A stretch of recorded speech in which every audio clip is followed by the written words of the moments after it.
পশ্চিমবঙ্গের হাওড়া জেলার পাঁচলার ধামিসায় অবস্থিত করুণাময়ী মাতৃমন্দিরে 30শে নভেম্বর শনিবার অমাবস্যার দিন সব ধরনের ধর্মীয় রীতিনীতি অনুসরণ করে পূজিতা হন মা কালী। 1995 সালের 31শে মে বুধবার পণ্ডিত প্রবর মাতৃসাধক ঈশ্বর ত্রিপুরারি মোহন ঘোষাল এই করুণাময়ী মাতৃমন্দিরের প্রতিষ্ঠা করেন। ঈশ্বর ত্রিপুরারি মোহন ঘোষাল মৃত্যুর পর ওনার জ্যেষ্ঠ পুত্র জ্যোতিররত্ন রণজিৎ ঘোষাল মন্দিরের দায়িত্বভার গ্রহণ করেন। ওনার মৃত্যুর পর ওনার পুত্র জ্যোতিশ্রী সোমনাথ ঘোষাল বর্তমানে এই করুণাময়ী মাতৃমন্দিরে দায়িত্বভার অতি নিষ্ঠার ও দক্ষতার সাথেই পালন করে চলেছেন। আর প্রত্যেক অমাবস্যার দিন এই মন্দিরে মায়ের বিশেষ পুজো হোমযজ্ঞের আয়োজন করা হয়।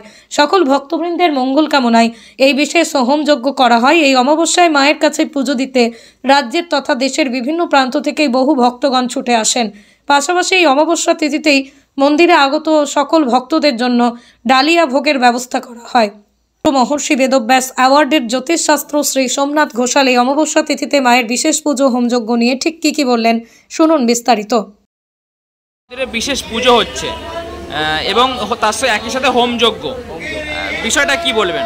বিষয়টা হচ্ছে আমাদের করুণাময়ী মাতৃমন্দিরে প্রত্যেক অমাবস্যাতেই বিশেষ হোমযজ্ঞ পুজো পাঠ হয়। সেই উপলক্ষ একটাই যে মায়ের চরণে আমাদের এই অগণিত ভক্তের মঙ্গল সাধন। হোমযজ্ঞ হচ্ছে, এত ভক্ত সমাগম, কি মাহাত্ম্য রয়েছে? এই যজ্ঞের উদ্দেশ্য হচ্ছে, কলিতে বলছে কালিকাং জগতাং মাতা শোক দুঃখ বিনাশিনী, বিশেষত কলিযুগে মহাপাতক হরণ। কলিযুগে যদি কেউ মা কালীর শরণাপন্ন হয়, যদি কেউ কালীর সাধনা করে এবং তার কালীর চরণ ধরে চলে, সেই করুণাময়ী দক্ষিণাকালীর চরণে আমরা আছি। আমরা যদি নিয়মিতভাবে প্রত্যেক অমাবস্যায় হোম যজ্ঞ পুজো পাঠ করি, তাহলে আমাদের যে কোনো সমস্যার সমাধান হবে এবং আমাদের কল্যাণ সাধন হবে। বৃন্দের উদ্দেশ্যে একটাই বার্তা দেবো, আপনারা প্রত্যেক অমাবস্যায় আসুন, পুজো পাঠ দিন, নিজেদের যে কোনো সমস্যার সমাধান করবার জন্য মায়ের চরণে আপনারা মন্ত্র উচ্চারণ করুন এবং বেদোক্ত মন্ত্র উচ্চারণ করুন। এই বেদোক্ত মন্ত্র উচ্চারণের মাধ্যমে আপনাদের যা দোষ ত্রুটি আছে, যা সমস্যা আছে, তা মা করুণাময়ীর চরণে সমস্যা সমাধান হবে। নিবারণের উপায় বলতে দেখুন, বলছে উদ্যম নয় সিদ্ধন্তই কার্যরানী মনোরথই, নয় সুপ্তস্য সিংহস্য প্রবিশন্তি মুখে বিনা। কোনো উদ্যম না থাকলে আমরা কার্য সমাধান করতে পারবো না। আপনাকে লাভ দিতেই হবে, যতই আপনি বনের রাজা হন, কিন্তু আপনাকে লাভ দিতেই হবে। তাই সেই লাভটা হচ্ছে মায়ের চরণটাকে ধরা।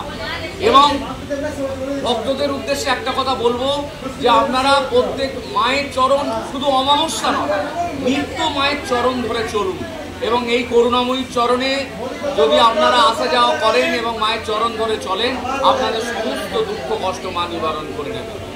অবশ্যই বিশেষ পুজো হয়, প্রত্যেক অমাবস্যাতেই বিশেষ পুজো হয়। তবুও আমার বলা উচিত, কৌশিকী অমাবস্যা, ফলহারিণী অমাবস্যা, দেয়ালি অমাবস্যা, তার আগে বলা ভালো মহালয়া অমাবস্যা, এই চারটে অমাবস্যা আমার হাজার হাজার লোকের উপস্থিত হয়।